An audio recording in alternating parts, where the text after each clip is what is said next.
Cerita bermula dengan memperlihatkan seorang anak bernama Clifford yang baru saja pindah ke kota.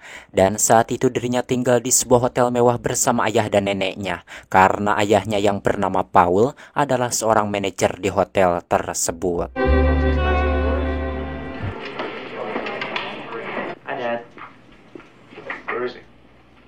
Mrs. Dunphy there at the bar alleges that her husband... Di mana malam itu Paul pun menasihati ibunya bernama Tina yang suka bertingkah seperti gadis. Paul mengatakan bahwa mulai sekarang Tina harus merubah sikapnya, jangan bertingkah lagi seperti gadis atau ibu, malu saya teh. Karena jika Tina tidak berubah pasti dirinya akan malu oleh orang-orang yang ada di hotel tersebut. Mengingat usia Tina ini sudah tua. Mendengar itu di sini Tina yang masih tetap merasa gadis pun tidak serius menanggapinya. to act your age. Hope he acts his age. Diceritakan keesokan harinya Clifford pun diantarkan ke sekolah barunya oleh seorang sopirnya bernama Kemet. Setibanya di kelas terlihat kala itu seorang wali kelas yang bernama Julie sudah berada di sana. Dan saat itu Clifford merasa kesulitan mencari tempat duduk karena hampir semua bangku sudah ada yang mengisinya. Disebabkan hal itu akhirnya Clifford pun terpaksa duduk dengan seorang siswa yang sulit naik kelas karena bodoh bernama Sogir. Sesudah Clifford duduk dengan Sogir, seorang siswi bernama Sally menyuruh temannya yang bernama Salma agar menanyakan siapa nama siswa yang baru masuk itu. Lantas saat itu Salma pun menanyakan kepada Clifford, "Siapa namamu?" Clifford menjawab, "Saya Clifford." Tak lama dua orang siswa bengal bernama Moody dan Connie masuk ke kelas tersebut, di mana si Moody ini merupakan seorang jagger di sekolah itu yang suka memalak uang ke siswa-siswa lain, dengan jaminan bahwa dirinya akan melindungi mereka dari seorang siswa bernama Ricky Linderman yang dirumorkan sebagai pembunuh berdarah dingin. Terlihat di sana ketika mau duduk Moody dengan rambutnya yang luis, dirinya menggoda Salma yang selalu cuek kepada dirinya. Yang mana saat itu Ibu Julie pun mengabsen muridnya satu persatu. Dan di sini Ibu Julie mengetahui bahwa Ricky Linderman yang dirumorkan oleh mereka sebagai pembunuh berdarah dingin tidak masuk. Ketika disebutkan nama Ricky Linderman, terlihat semua murid yang ada di kelas tersebut ketakutan. Melihat itu lantas Clifford pun menanyakan kepada Sogir, "Siapa Ricky Linderman itu?" Sogir menjawab bahwa Ricky Linderman itu adalah seorang siswa yang merupakan pembunuh berdarah dingin. No one. Just a local mass murderer. Tatkala sedang berada di ruangan praktik, di sini Sogir memberitahukan kepada Clifford bahwa Clifford sebaiknya membayar uang perlindungan kepada Moody agar dirinya dilindungi oleh Moody dari Ricky. Mendengar itu Clifford pun tidak terlalu menanggapi perkataan Sogir tersebut karena dirinya belum mengetahui siapa sebenarnya Ricky Linderman itu. Let's go. Saat pulang sekolah, Clifford menemukan Moody beserta teman-temannya sudah menunggu dirinya di dekat pintu. Yang pastinya tujuan mereka itu tak lain mau memalak uang Clifford. Melihat itu Clifford masuk ke ruang perpustakaan menunggu Moody dan teman-temannya pulang. Ketika sedang membaca buku di sana, Clifford mendengar suara klakson mobil. Yang ternyata itu adalah Mang Kemet yang hendak menjemput dirinya. Mengetahui itu spontan Clifford pun bergegas pergi keluar. Namun sebelum dirinya berhasil keluar, Connie beserta temannya yang bernama Kokos menangkapnya dan membawanya ke toilet kemudian menghadapkan ke Moody. Lalu di sana Moody mengatakan bahwa Clifford harus menyerahkan uang jajannya setiap hari kepada mereka agar mereka melindungi Clifford dari Ricky Linderman yang merupakan pembunuh berdarah dingin. Mendengar itu dengan tegas Clifford pun menolak karena dirinya takut bahwa Ricky Linderman yang dirumorkan oleh mereka sebagai pembunuh berdarah dingin itu adalah orang baik. I'm not gonna give you my lunch money. I have to eat. Tentunya hal tersebut membuat Moody yang berambut luis marah dan menyuruh Clifford agar meminum air kloset yang bau jengkol. Sebagai seorang pria yang waras dan jantan, spontan Clifford pun menolaknya dan langsung menyiramkan air yang bau jengkol itu ke muka Moody. Kemudian kabur meninggalkan tempat tersebut. Melihat itu Moody dan teman-temannya pun mengejarnya. Setibanya di jalan, Clifford pun langsung masuk ke mobilnya. Dalam perjalanan Mang Kemet menanyakan, "Siapa mereka?"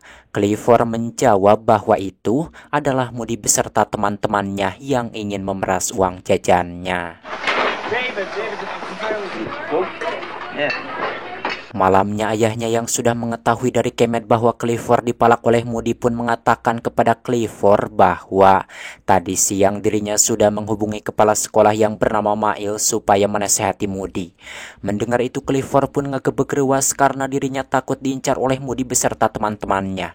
Namun neneknya menegaskan bahwa Clifford jangan takut, yang mana jika nanti Moody beserta teman-temannya berani menyerang, maka Clifford harus melawannya agar mereka kapok. Keesokan harinya sebelum masuk ke kelas, Moody dan Clifford pun dipanggil oleh Pak Mail. Dan saat itu Pak Mail pun menasihati Moody agar Moody tidak lagi mengulangi perbuatannya yang durjana tersebut, sebab itu tidak mencerminkan sikap seorang pelajar.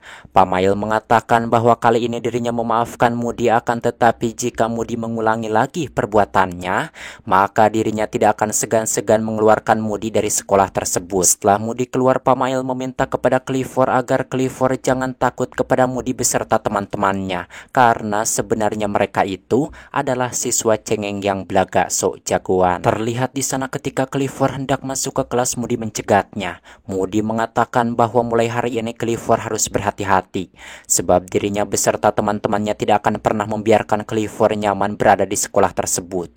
Sesudah berada di kelas yang mana saat Ibu Julie menerangkan pelajaran, tiba-tiba Ricky Linderman yang kesiangan masuk. Sesudah memberikan surat izin masuknya kepada Ibu Julie, Ricky pun duduk di belakang Sogir, membuat Sogir sangat ketakutan sampai ngompol di celana.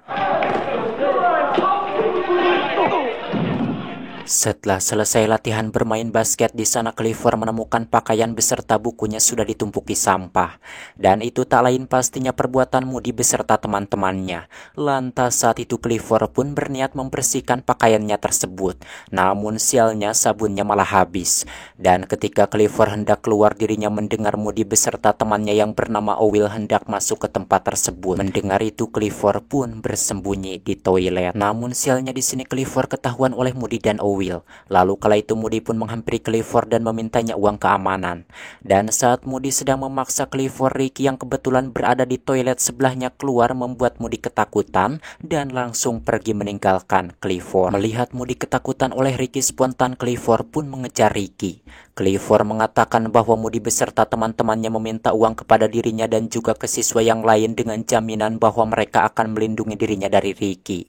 Mendengar itu Ricky merasa keheranan sebab dirinya tidak pernah merasa melakukan kekerasan kepada siswa lain yang ada di sekolah tersebut. Clifford menyampaikan jika memang Ricky tidak pernah berbuat seperti apa yang mereka katakan, berarti selama ini Moody beserta teman-temannya lah yang sebenarnya jahat. Karena hal itu sekarang dirinya meminta kepada Ricky untuk menjadi pengawalnya, dan sebagai imbalan dirinya akan memberikan sebagian jatah uang jajannya kepada Ricky setiap hari. Mendengar itu entah kenapa dengan tegas Ricky menolak. Not interested. Keesokan harinya saat Clifford sedang membawa makanan, dirinya direngkas oleh Owil hingga makanannya ngaraceleng. Dan sialnya tidak cukup sampai di situ, Moody beserta teman-temannya mengerjai Clifford. Di mana hari itu ketika Clifford habis berenang, dirinya diseret oleh Moody dan Owil masuk ke loker kemudian dikunci. Beruntungnya kejadian tersebut disaksikan oleh Ricky. Lantas Ricky pun menolongnya. Kemudian Ricky menyuruh Clifford membalas perbuatan durjana si Moody beserta teman-temannya dan dirinya akan melindungi Clifford jika mereka marah. Setelah memakai pakaiannya, Clifford pun masuk ke kantin dan langsung membalas perbuatan durjana mereka. Ketika Clifford kabur, Moody beserta teman-temannya pun mengejar Clifford dan berniat menyiksanya. Beruntungnya sebelum mereka melakukan perbuatan itu Ricky datang. Tentunya hal itu membuat mereka mengurungkan niatnya untuk menyiksa Clifford. Di mana saat itu Moody pun mengajak teman-temannya untuk mengeroyok Ricky. Akan tetapi mereka semua menolaknya sebab Ricky bukan tandingan mereka.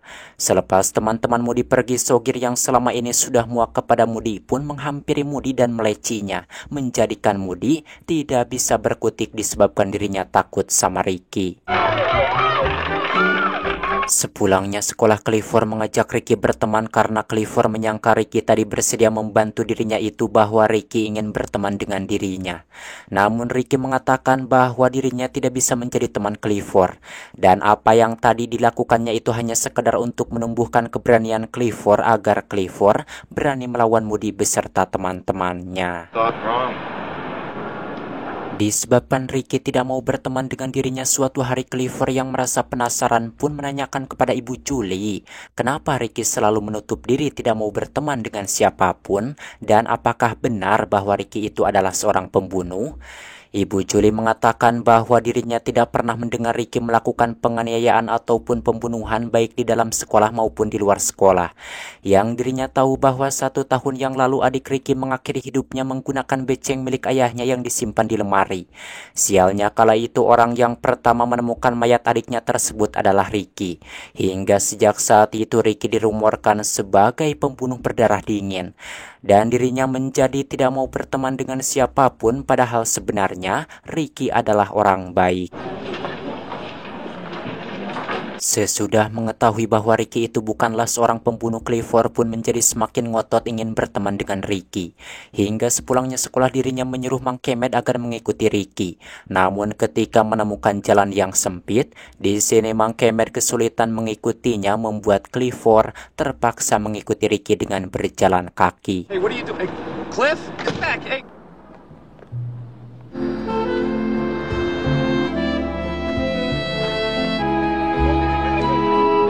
Sesampainya di suatu tempat, Clifford kehilangan Ricky yang ternyata dirinya bersembunyi. Lalu saat itu Ricky menanyakan kenapa Clifford mengikutinya. Clifford menjawab bahwa dirinya ingin berteman dengan Ricky. Akan tetapi di sini Ricky tetap menolak. Menerima kenyataan itu, Clifford mengungkapkan bahwa dirinya mengetahui tentang apa yang sebenarnya terjadi kepada saudara Ricky. Dan itu bukanlah kesalahan Ricky, jadi Ricky jangan terus menutup diri. Mendengar itu Ricky pun tidak menanggapinya dan langsung pergi. Namun ketika Clifford memberitahukan bahwa dirinya tidak mengetahui jalan pulang, di sini barulah Ricky memperbolehkannya ikut sambil tersenyum, membuat Clifford merasa bahagia. Setibanya di bengkel milik ayahnya, Ricky pun menunjukkan kepada Clifford sepeda motor tua kesayangannya yang sedang dirakitnya kembali selama setahun. Lalu saat itu Ricky pun menyuruh Clifford agar menaikinya. Kemudian di sana Ricky memberitahukan bahwa motor tersebut belum bisa menyala karena belum menemukan silinder yang tepat. Disebabkan sekarang silinder untuk motor tersebut sudah tidak diproduksi lagi. Semenjak mereka berteman, setiap hari sepulangnya sekolah, Clifford pun selalu menemani Ricky ke tempat rongsokan untuk mencari silinder yang tepat bagi motornya tersebut. How's this? Selepas mencarinya berhari-hari, akhirnya Clifford menemukan silinder yang cocok untuk motor Ricky. Tentunya hal itu membuat Ricky sangat bahagia dan langsung pulang memasangkannya. Setelah dipasangkan, Ricky pun memakai motor tua tersebut membonceng Clifford berkeliling kota. Yang mana saat itu Ricky pun mengajari Clifford cara mengendarai motor tersebut hingga akhirnya Clifford pun bisa mengendarainya. Lalu mereka pun bergantian memakai motor tua itu dengan penuh kebahagiaan. Suatu hari Clifford mengajak Ricky main ke tempat tinggalnya, dan kala itu Clifford pun memperkenalkan Ricky kepada neneknya, yang mana saat mereka sedang makan malam, nenek Clifford meramal Ricky melalui telapak tangannya bahwa masa depan Ricky akan dipenuhi kebahagiaan. Tentunya hal tersebut membuat Ricky yang mendengarnya merasa senang. Very good. Very. Keesokan harinya ketika Clifford, Ricky beserta teman-temannya sedang mengobrol, tiba-tiba Moody datang lalu memperkenalkan pengawal yang baru disewanya bernama Teten kepada Clifford dan Ricky. Di mana kala itu Teten pun mencoba memancing emosi Ricky dengan menghinanya habis-habisan. Huh? Come on, get up. Meskipun dihina habis-habisan, namun di sini Ricky tidak melawannya. Bukan karena dirinya takut, akan tetapi Ricky ingin membuktikan kepada semua murid yang ada di sekolah tersebut bahwa dirinya bukanlah penjahat apalagi pembunuh seperti yang mereka rumorkan sebelumnya. Melihat Ricky pergi mengambil motornya, spontan Moody pun menyuruh Teten agar mengejar Ricky dan menghajarnya. Terlihat di sana tatkala Ricky hendak pergi, Teten menghalangi jalannya kemudian memukulnya hingga Ricky ngejungkel. Melihat Ricky disiksa dan motornya dihancurkan, spontan Clifford pun berniat membelanya. Namun sialnya dirinya keburu dihalangi oleh si Connie.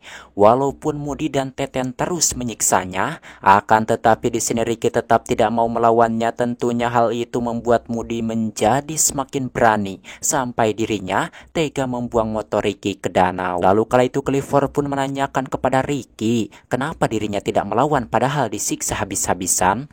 Mendengar itu Ricky tidak menjawab dan langsung pergi, membuat Clifford yang melihatnya merasa kasihan. Sepulangnya sekolah, Clifford pun mendatangi rumah Ricky dan menanyakan kepada ibunya apakah Ricky sudah pulang. Ibunya menjawab bahwa dari tadi Ricky belum juga pulang. Dan saat itu ibunya berpesan kepada Clifford jika Clifford berhasil menemukan Ricky, maka Clifford harus menyuruhnya pulang sebab dirinya merasa khawatir kepada Ricky. Malamnya sesampainya di tempat tinggalnya, terlihat di sana Clifford merasa sedih karena dari siang dirinya mencari Ricky akan tetapi tidak juga berhasil menemukannya.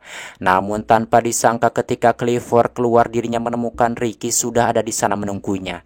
Kemudian saat itu Ricky meminta uang kepada Clifford dan dengan ikhlas Clifford pun memberikan semua uang yang dimilikinya kepada Ricky. Setelah menerima uang dari Clifford, Ricky pun pergi begitu saja. Melihat itu Clifford yang merasa penasaran pun mengejarnya. Setelah tersusul, Clifford pun kembali menanyakan kenapa tadi Ricky tidak melawan Teten dan Moody, padahal mereka menyiksa Ricky habis-habisan. Clifford mengatakan apakah semua itu Ricky lakukan karena dirinya masih merasa bersalah atas meninggal adiknya tersebut. Seharusnya Ricky jangan terus-terusan merasa bersalah sebab hal itu terjadi bukanlah kesalahan Ricky. Mendengar itu sambil menangis, akhirnya Ricky pun berterus terang bahwa adiknya meninggal itu bukan karena bundir, melainkan akibat kesalahan dirinya yang tidak sengaja menarik pelatuk beceng ayahnya ketika mereka sedang bermain. Dan yang membuat Ricky merasa bersalah sampai sekarang itu, yakni dirinya tidak pernah menceritakan kejadian yang sebenarnya kepada kedua orang tuanya. Selepas menceritakan hal itu, Ricky pun pergi meninggalkan Clifford naik ke kereta. Paginya sebelum masuk ke kelas, Clifford menemukan Ricky sudah mengambil sepeda motor tua kesayangannya dari danau. Melihat itu Clifford pun berlari menghampirinya. Yang mana saat Clifford menemani Ricky mendorong motornya, tiba-tiba Moody datang menghampiri mereka. Lalu kala itu Moody menyuruh Teten agar merebut sepeda motor milik Ricky tersebut. Karena perbuatan Moody dan Teten ini sudah kelewatan, akhirnya Ricky pun terpaksa memukul Teten hingga ngecungkel. Awalnya di sini Ricky tidak serius menghadapi Teten, namun ketika menemukan kepalanya berdarah, spontan Ricky pun mengeluarkan kemampuan bela dirinya hingga Teten disiksa habis-habisan. Nah, mereka tidak tahu siapa yang mereka hadapi. Kalau Ricky sudah mengeluarkan taringnya, akhirnya mampus tuh si Teten. Gehel sekali saya. Menyadari Teten kewalahan, Moody pun mencoba membantunya, akan tetapi Clifford pun tidak tinggal diam dan langsung menangkap Moody. Hingga Ricky pun berhasil dengan cepat menumbangkan Teten sampai nyangsaya. Dan kini perkelahian tinggal Clifford melawan Moody, si rambut Louis yang sok jagoan. Terlihat di sana pada mulanya Clifford merasa kesulitan melawan Moody sampai dirinya beberapa kali terkena pukulan Moody. Melihat itu Ricky pun menyeru Clifford agar menyerang hidung Moody karena kelemahan Moody ada pada hidungnya. Berkat arahan Ricky, akhirnya Clifford pun berhasil mematahkan hidung Moody hingga Moody merengek seperti pengecut. You broke my nose. You did do it. Akibat dirinya kalah oleh Clifford si cabai rawit, kini teman-temannya pun tidak mau lagi berteman dengan Moody. Saat Ricky sedang mendorong motornya sambil bercanda, dirinya mengatakan kepada Clifford, apakah sekarang Clifford mau menjadi pengawalnya dengan bayaran satu hari $1? Dengan tersenyum Clifford menjawab bahwa dirinya tidak tertarik. Tamat ending yang sangat memuaskan, sangat-sangat memuaskan sekali pokoknya.